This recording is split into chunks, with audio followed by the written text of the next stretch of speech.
Hey guys, I want to take just a few moments today and talk with you guys about Baitcast Reels. I've been using one over 35 years. First started 35 years ago, and I primarily use a Baitcast Reel for bass fishing. 95% of my bass fishing consists of a Baitcast Reel. Now, there's a lot of guys out there that are intimidated with Baitcast Reels. I was when I first got started because of hard to throw. I thought it was hard to throw.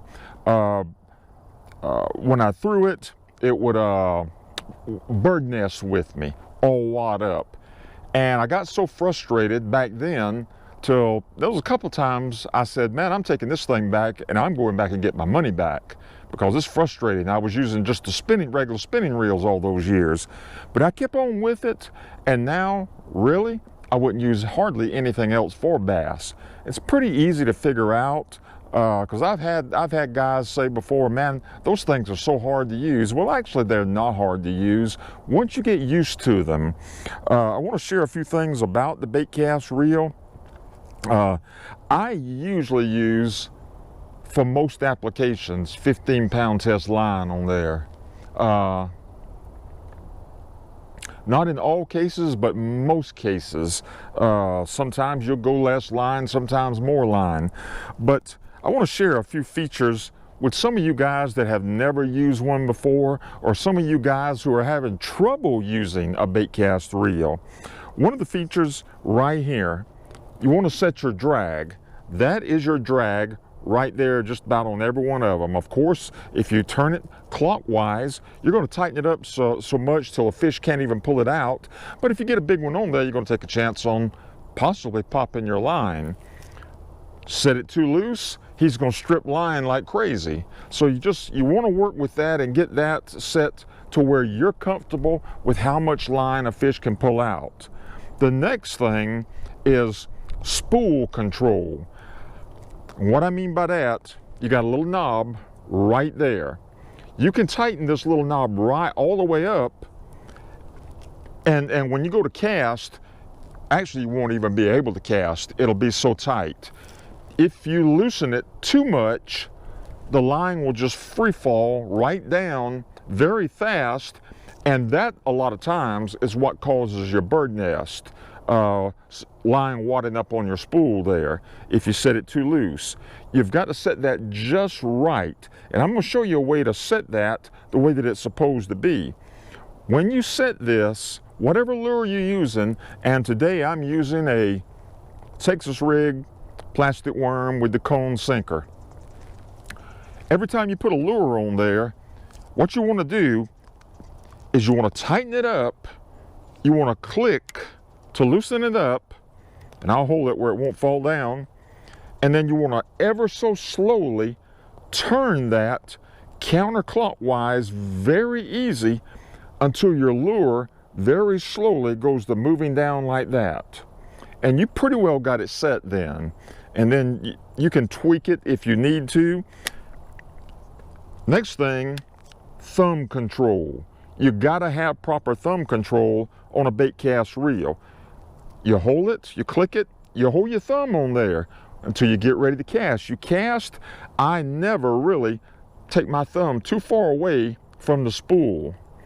And I can cast this thing now after all these years. I can just about put it in the spot I want to put it in. But remember, if you want to cut out a lot of the bird nesting, now bird nesting, the line is going to wad up sometimes if you not paying attention and you throw your reel back, go to cast, and you hit a tree limb. Well, that's going to cause a problem sometimes. But other than that, just out on the lake with no limbs around or anything like that, you just adjust that one little knob right there, counterclockwise, tighten it all the way up, put your lure on, tighten it all the way up, counterclockwise, until you see this thing, I don't know if you can see it or not, very slowly, and I've got it a little tighter than what it actually needs to be. Let's try that again. Just a little bit, not much at all. See, it's barely going down. Let's try that again. Let me hold it around this way where you can see it. Now watch this. When I click, see, it's barely going down. That's going to eliminate a lot of the bird nesting. One thing you can do, get out in your backyard. Draw you some 2-foot circles, maybe in the dirt, or if you got dirt, or mark it out in your grass at different intervals, out to the left, to the right, and just get out and practice in your backyard throwing it before you ever get on the lake or ever get on the river. And try to consistently at different intervals hit maybe like a 2-foot circle. Hit the circles, and you can practice that way and actually get really good at it. Cast overhead, cast to the left, cast backhanded. Learn to do that right there in your backyard. Right there in your backyard before you ever. You can do that right before.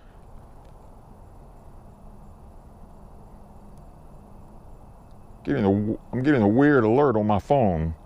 There's no storms in the area, I know. You can do that right there in your backyard, and you can learn to use these things. They're very simple. I'm gonna walk down there and cast after I got it set like that.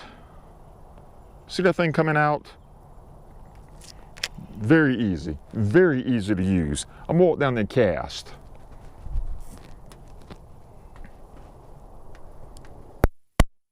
Easy casting. Once you counterclockwise, that little knob right there, push it down, watch it slowly come out. Now you adjust it.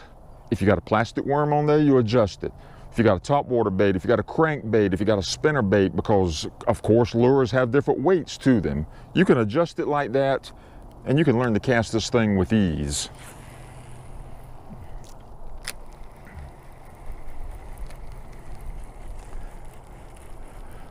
Now I know that was a quick little lesson on Baitcast reels, but go buy you one. You don't have to pay $150 to $200 for an expensive Baitcast reel. You can find something. Sometimes you'll find who makes. I'm not sure who makes one of the cheaper ones, but you can find them sometimes in stores like Walmart for $35, $40. You don't want to spend an arm and a leg on something that you're learning with. But once you learn, you're going to want a nice one. So go check it out. Go check the Baitcast out. And bass fishing, if you've never used one, most die-hard bass fishermen are already using these things. They're very good for hauling in those nice bass. So go get you one, check it out, and I believe in about several months after casting, you won't want to fish with anything else. Well, thank you for watching, and I hope I've been able to help you with something concerning the Baitcast reel. Thank you.